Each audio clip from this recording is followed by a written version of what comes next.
Welcome everybody to today's Building My Legacy podcast. I have with me today Peter Montoya. He is fascinating because he has created a software company which he sold.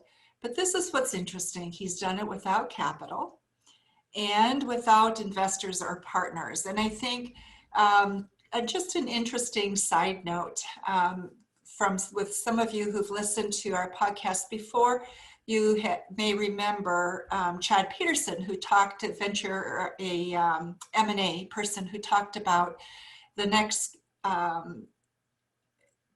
way in which businesses would be funded would not be necessarily through investors or debt, but really looking at how do you bootstrap and how do you build collaborative relationships. So your having done that, Peter, I think is fascinating.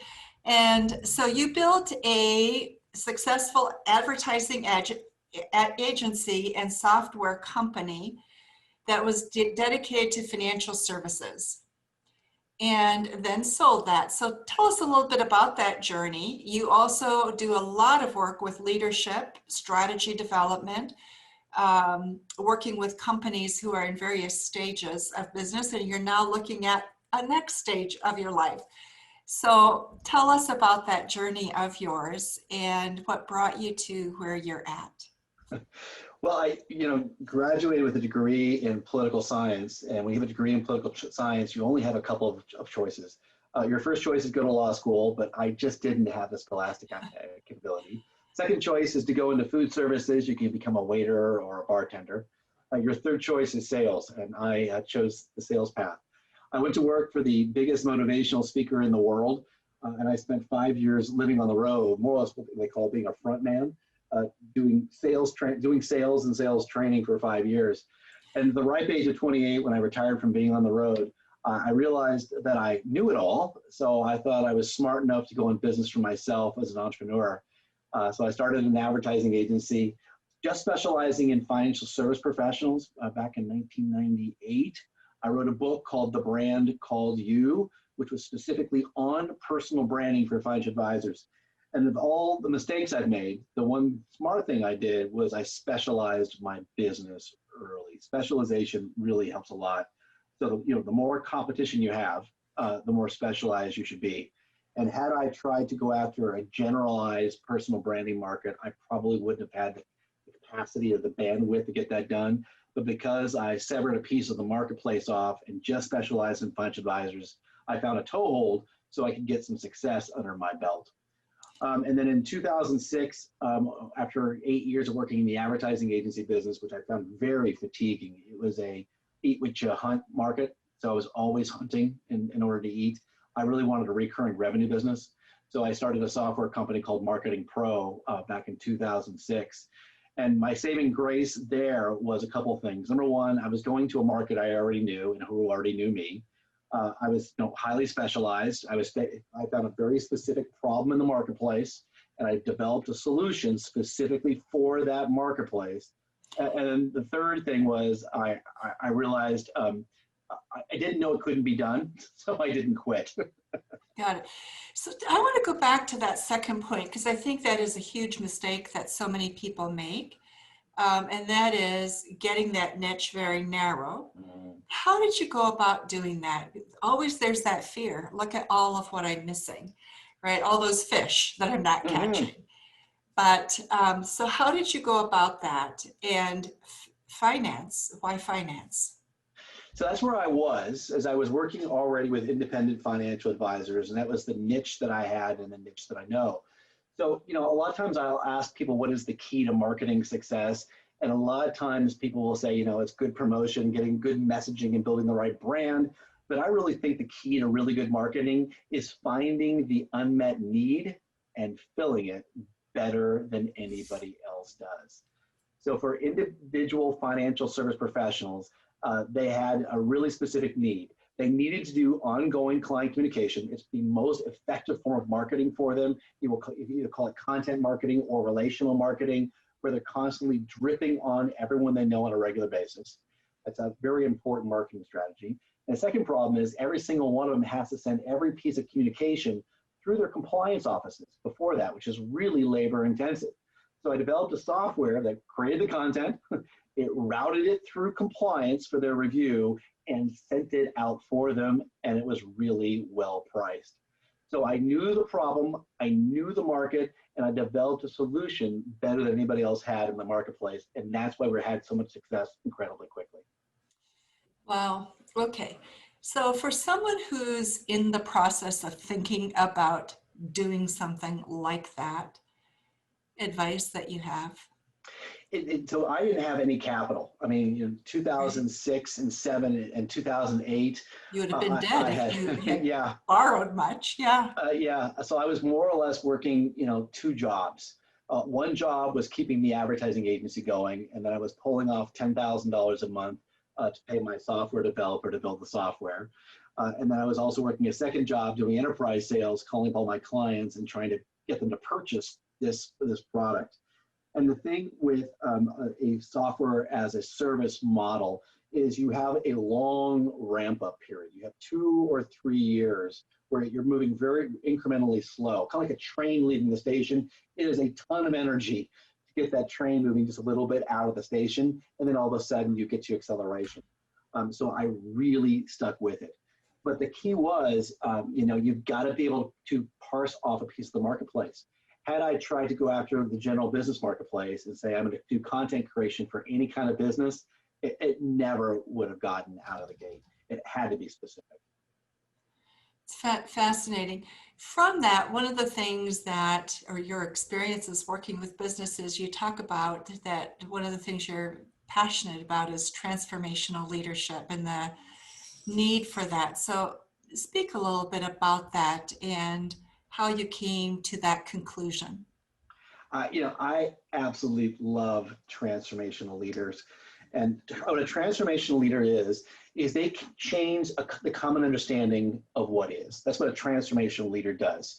So we can go back 245 years or so and look at the founding fathers of the United States of America.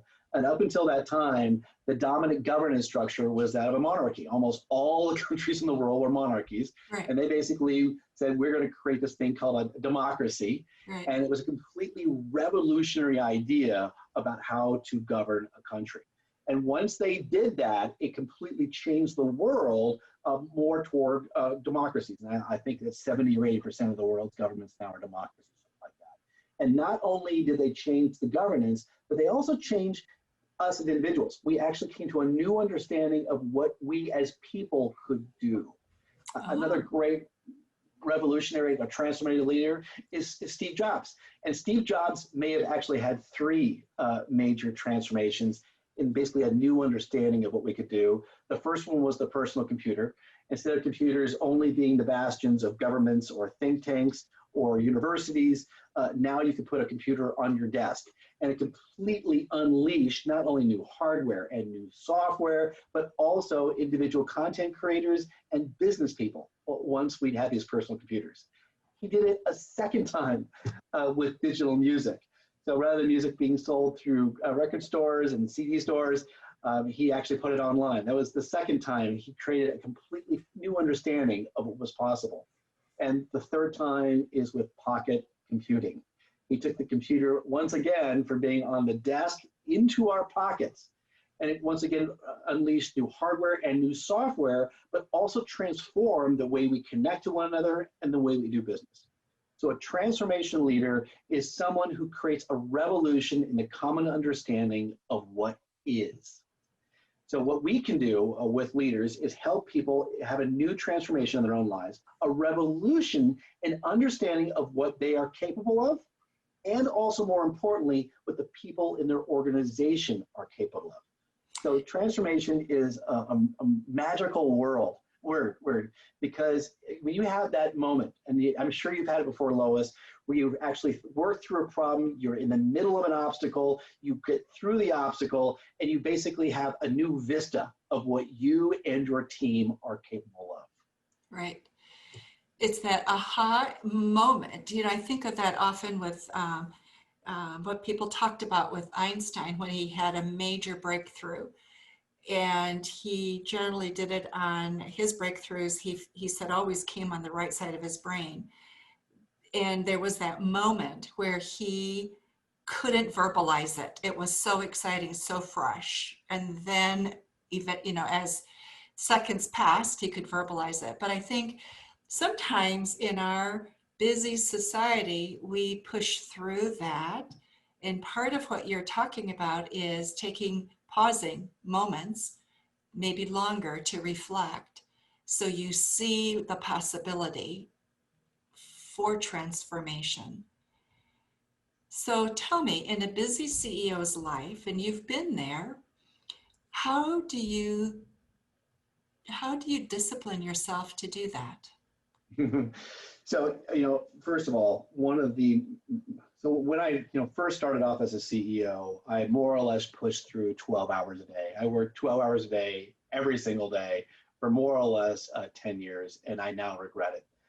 Now, what I do is I spend a lot more time journaling, meditating, and also making sure I have scheduled days off.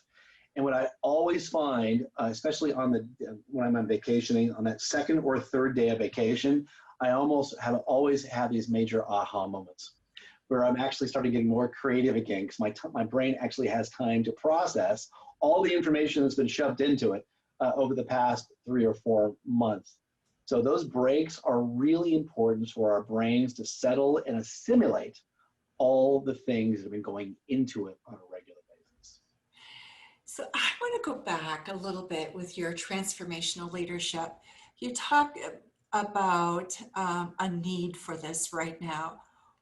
What is it that drives that need, and what vision do you see? What can or could be accomplished, do you think, if people really open their eyes to transformation? That's a great question, Lois. Lois, I'm going to ask you a really hard question. So here's the question. Based on our current trajectory, will human civilization be better or worse off in 50 years? Wow. Okay. So let me answer it in parts. If you were going to ask me that, if I were going to respond to that based on technology, I'd say we're going to have much more sophisticated technology. We're going to be communicating in ways we haven't even imagined. In terms of relationships, I would say we're going to be worse off because we have let the machinery and our social media manage our relationships. Okay. So based on current trajectory, do you think human civilization will be better or worse off in 50 years? Okay, so the reality is what will allow a civilization to survive is the relationships, not the technology. So you think worse off? Worse off. Yeah, I think worse off too, and 90% of the business leaders who I ask also say worse off too. So the elephant in the room in every single conversation that I have with a business leader or any leader is we are always kind of looking at our short-term goals. 6 months or a year, how do we accomplish these things? But the much bigger question is, how are we as a species going to survive? So the vision that I have and that I want to impart to every single leader out there is that we do have the capacity to solve every single existential threat that is facing us right now as a species. And we can do it in a way that uses our resources in a responsible manner and also helps us thrive along the way. However, this fractious nature that we are using right now here in the United States, which is really about how can we demonize the other side for our own gain, is not effective. It will not work, and it will not get us where we want to be. So leadership at its very basis is, how do we collectively solve problems? And I'm actually very optimistic with the new breed of leadership that's coming along here, who realizes there's not just one stakeholder anymore. It's not about me making money at the expense of everybody else. It's me providing a valuable service, yes, being rewarded for it, but making sure that employees and vendors, the environment, and the communities are well served. And that's the vision that I hold and that leaders are buying into. So you went through a process. I mean, you were working 12 hours a day. You were bootstrapping it. You didn't have a lot of capital. And you came to that realization in a sense, what you're advocating requires capital. It requires putting resources into something at a time when you might not have had those resources. So talk about that. So what's really interesting is what's baked into every single human being's DNA is the desire to positively contribute to other human beings. It's already baked into us. We already want to help. So when an organization builds what we call the golden star, the golden star are making sure you know why you are doing things. It's your mission, it's your vision, it's your purpose, it's what we call your meta value. When all those things are aligned to actually help other human beings, you will attract a higher caliber of talent. So a lot of times businesses think, well, I'm going to spend all this work doing my mission and vision and no one really cares. It does matter, because when you do that, you actually can transform your organization from being a managed business in which you are hiring people and merely trading them time for money. You're basically saying, you work 8 hours a day, and I'm going to go ahead and give you this money. And if you don't have, your purpose of how you're helping society, that's all you're going to get is people trading time for money. If you want people to bring their maximum innovation, their maximum creativity, their inspiration and their problem solving, and you want them inspired, working more hours than they're actually being paid for, you got to know what your golden star is, how you're benefiting society, and you'll actually get better people. So you're not only going to be having better impact in the world, but you will also generate more revenue. So it isn't so much a cost for you as it is just being really strategic with the resources you already have. So there's a point in a startup where you don't have many people but yourself, right? But I think that one of the mistakes that entrepreneurs often make is to not be thoughtful enough as you start building and growing about who you bring on. And I think, bringing on people who are better than you, for example, who know more than you, who can really make a significant contribution, but there's always that fear of where does that leave me and as the boss, right? Yeah, I would agree. So my paradigm has completely and totally transformed about what leadership is.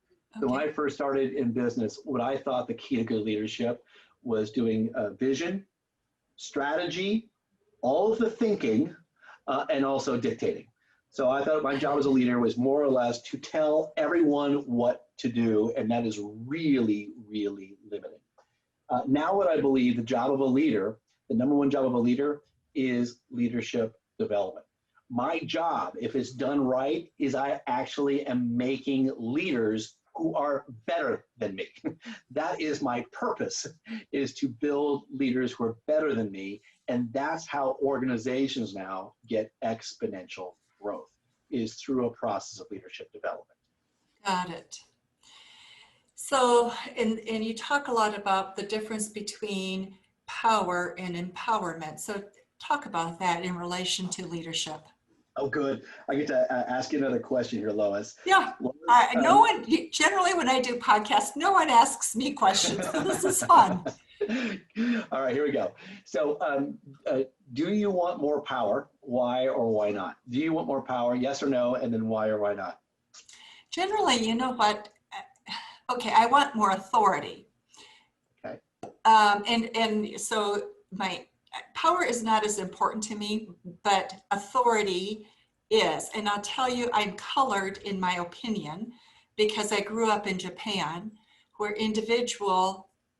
standing out as an individual is problematic. You have to make a group move together. So right. I'm not a typical American in terms of my response, and I know that. Interesting. Very good. All right. I'm going to give you a definition for power, and let's see if I can change your mind. So power is the ability to achieve intended results. Okay. Power I think that's important. Yes. Yeah. The ability to achieve intended results. So no matter what you want in life that you currently don't have, it's an exercise in power. So for some people, hiring the next employee, which they don't have the budget for, and they're trying to get them brought into the organization, is an exercise in power. For some people, improving their relationship with their spouse. Maybe their relationship right now is on a scale of 0 to 10, a 5, and getting it from a 5 to a 9. That's an exercise in power. Maybe you want to contribute more dollars to charities around the world, or you want to spend a week a month building houses in other countries around the world. Those are all exercises in power. So no matter what you don't have that you want, it is always an exercise in power.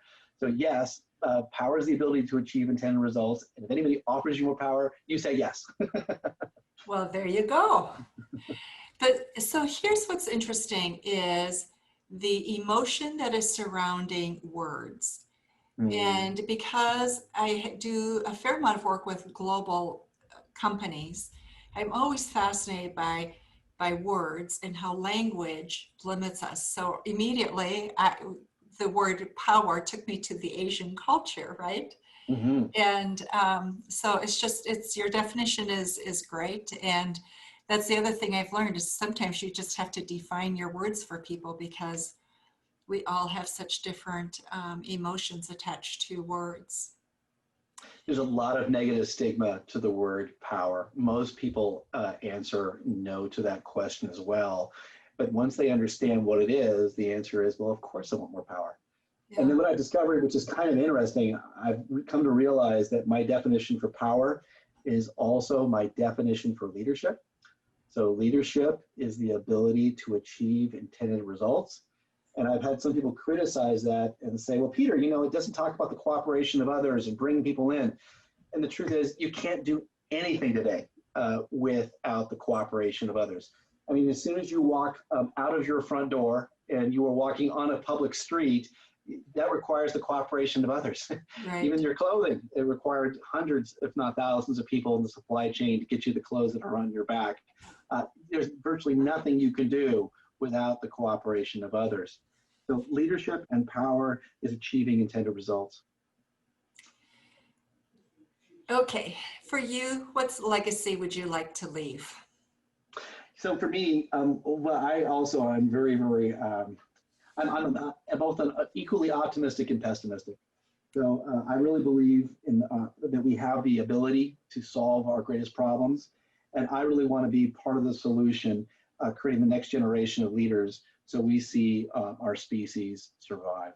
That's really important to me. I think it's baked into our DNA. Life, for all we know, is incredibly rare in the universe.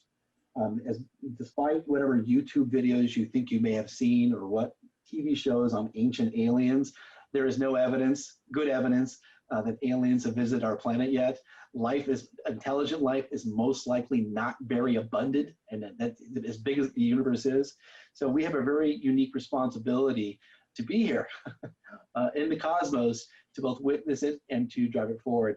So I'm very, very focused on generating leaders who are committed to the survival of our species.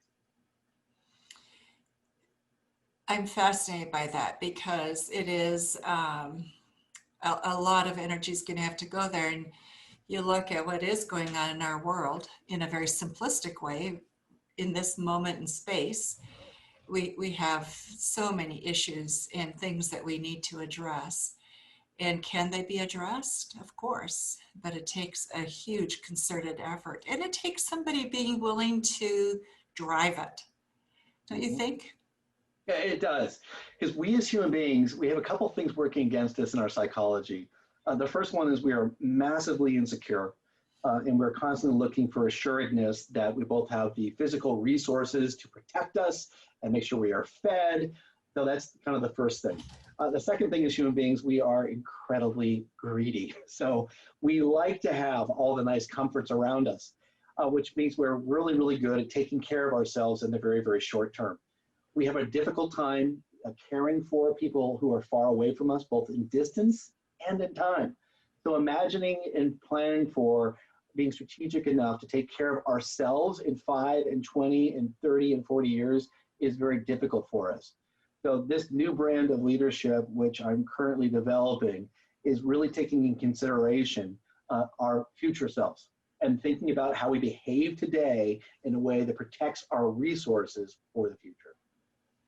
One of the questions that I think is so useful when I want to reflect is, 10 years from now, when somebody is picking up my pieces, what will they wish I would have done? Mm-hmm. Right? That's Because a great question. we don't think forward enough about that imprint that we're right now creating. Mm-hmm. You're absolutely right about that. We don't think about our legacy. And so this is a time, I'm 51, and in the last 5 years or so, I've really had a chance now to reflect, to think about that kind of a legacy question. What is the impact that I want to make onto humanity? Yeah. That's a really important question. Peter, our time is unfortunately up, and we could go on and on. I could ask you so many questions. And I think for those of you who are listening, this thought of how do you lead a transformational organization or a group of people so that they can really maximize their greatest potential for themselves, but also for the community and the space around which they operate. Just asking that question alone would make such a huge difference. And I appreciate so much, Peter, your being here and sharing with us your journey and what brought you here, because it should be, hopefully, the beginning of a discussion for many, many people. So thank you so much for being with us today, Peter, and those of you who are listening to Building My Legacy podcast, thank you. Thank you, Lois. Thank you for watching my video. Don't forget to like, subscribe, and click the bell button above. Leave comments. We'd love to hear what you think. And visit our other social media links as well. Thanks much.